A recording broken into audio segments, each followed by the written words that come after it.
Greetings, old friends and medievalists. Today, let's review Warhammer, designed by the Levin Lance, also known as brother Nathaniel, and hand-forged, handcrafted by Purna Darnal. This Warhammer here takes a lot of the visual element and design philosophy from 15th to 16th century writers' Warhammer.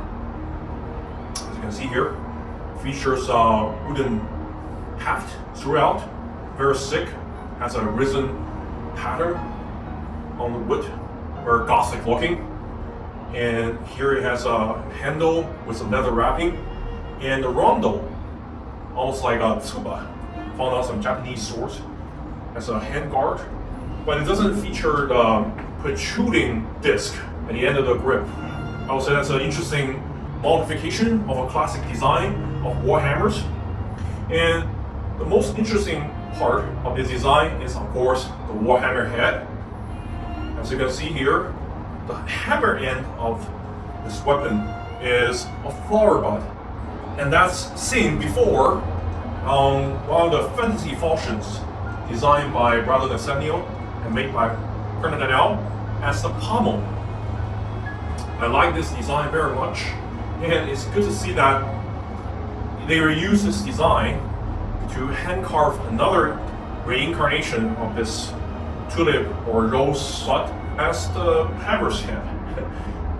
Many know that the pommel of the sword can be improvised as a bludgeoning weapon if you flip the sword around. Obviously, that gives some inspiration on this Warhammer head. We know that many of the Warhammers made in the medieval times incorporate some animal heads, like gargoyles, demons, or ravens, to be very ornate yet deadly. This one here is a very nice innovation on the shape of the Warhammer.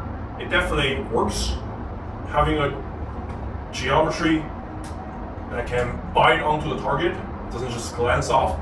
If you can imagine, if you use a flat surface as a hammerhead to contact with something like a plate armor, which is usually dome, there's a chance it will just turn around and glance off.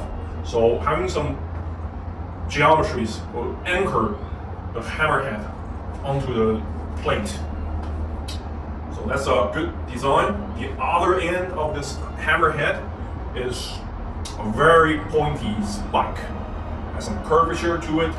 Just looks vicious. I have some Warhammer and pole hammers having similar design, but they are not this long and this pointy, probably because they want to still have a durable spike.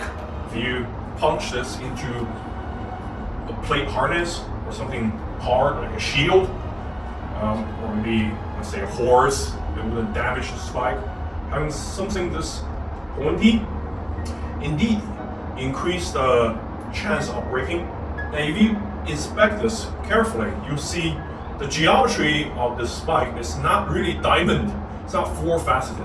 It's actually six-faceted, hexagonal cross-section. So very interesting design visually. Looks almost like a raven's beak. This is one of the weaponry designed to be in the Lodge arsenal. The Lodge being a parallel universe organization that have elite operatives known as Seekers combating some otherworldly monsters.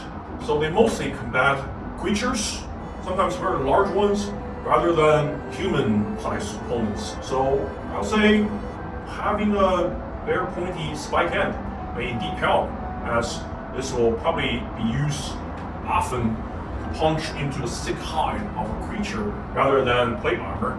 You know that the thick hide of large creatures can be very tough, but they are organic, so they're not that hard. They're thick of linked protein. So you'll need indeed a very pointy spike, very acute geometry to punch into that, and a long spike to penetrate the thick hide. Definitely this will hurt them. And the hammerhead can crushed bones used to smash up the bony part of the creatures. Obviously, you can still use this against humanoids, whether they are armored or not. 3 layers of hard foam, 32 layers of wrapping to give it some give, to simulate flesh. 1 centimeter thick of layers of leather. So this is a rough simulation of beast's thick hide. Let's see how this Warhammer fares against this, how far it can penetrate.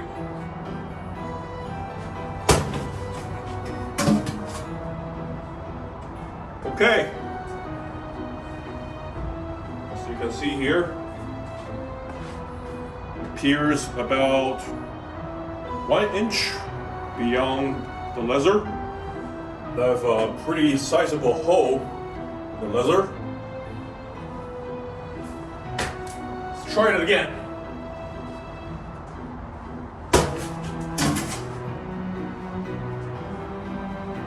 Alright, well, the same results. As you can see here, it appears 1 centimeter thick, about half an inch thick of hide, and appears the entire foam block, and in the center it appears through all these layers of padding. Let's try it again.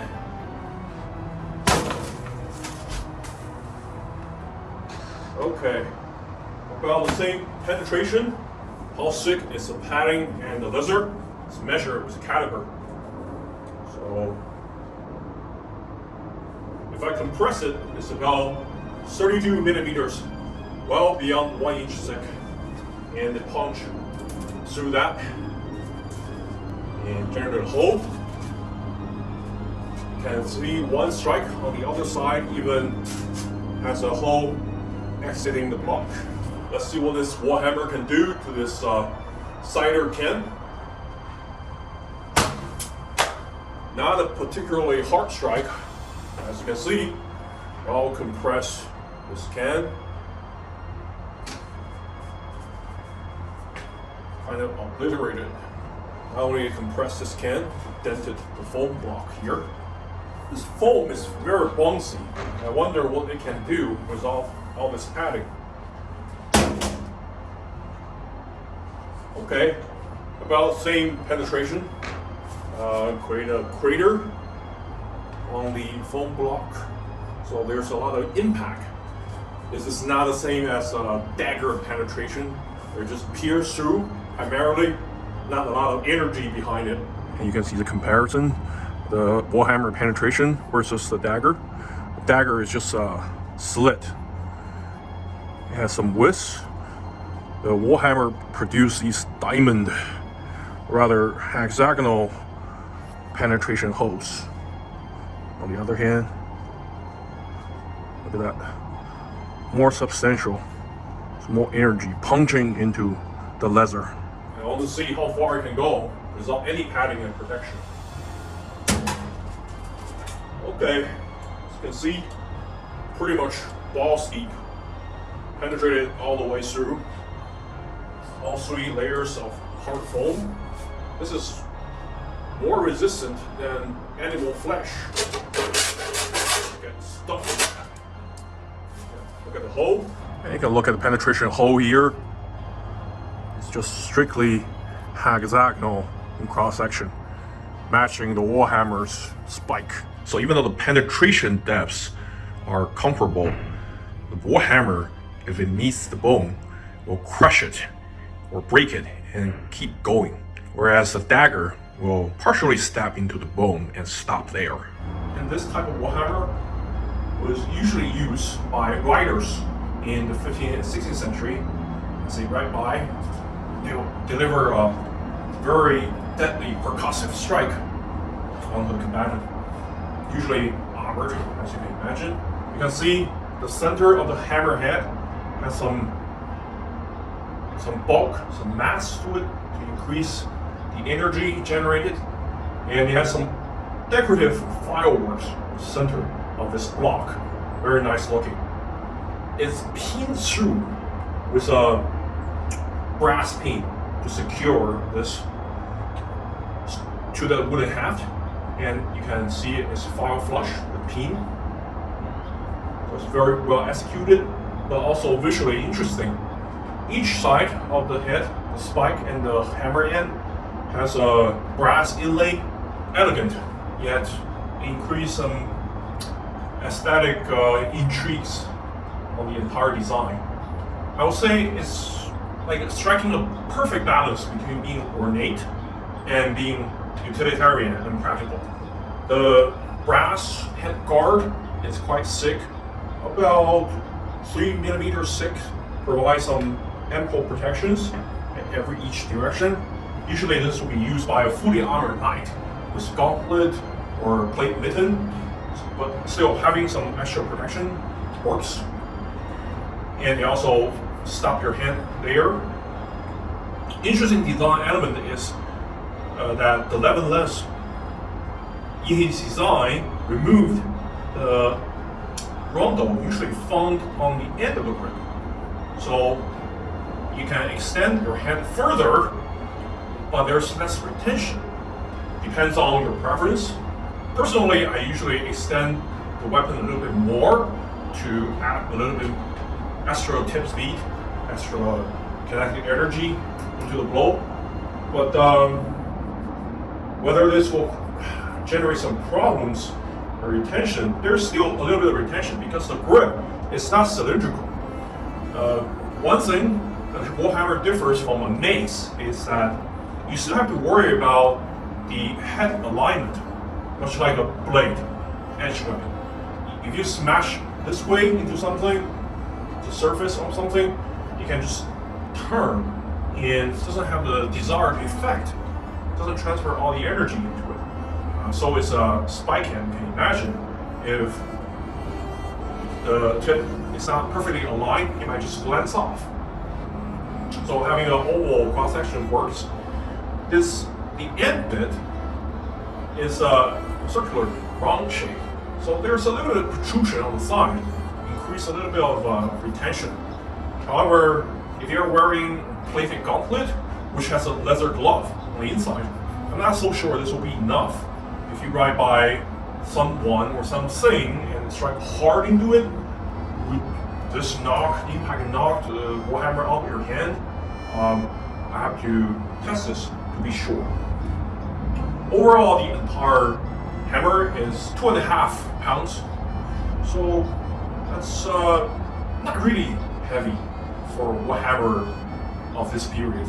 Late 15th, early 16th century. Has the right amount of heft, delivery some good percussive strikes. And you look at the balance point, it's exactly at 3 inches below the head, about 8 or 9 inches from your hand, depends on where you hold it. So, indeed, the balance makes this a very powerful weapon. There's not a lot of intrigues using this kind of weapon.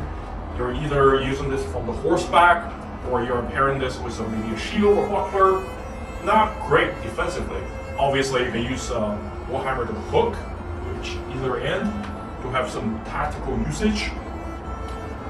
Overall, it's just a very straightforward weapon. Very well handcrafted. Looks just vicious, and still very aesthetically pleasing. Another wonderful design and excellent execution. I wholeheartedly endorse this Warhammer.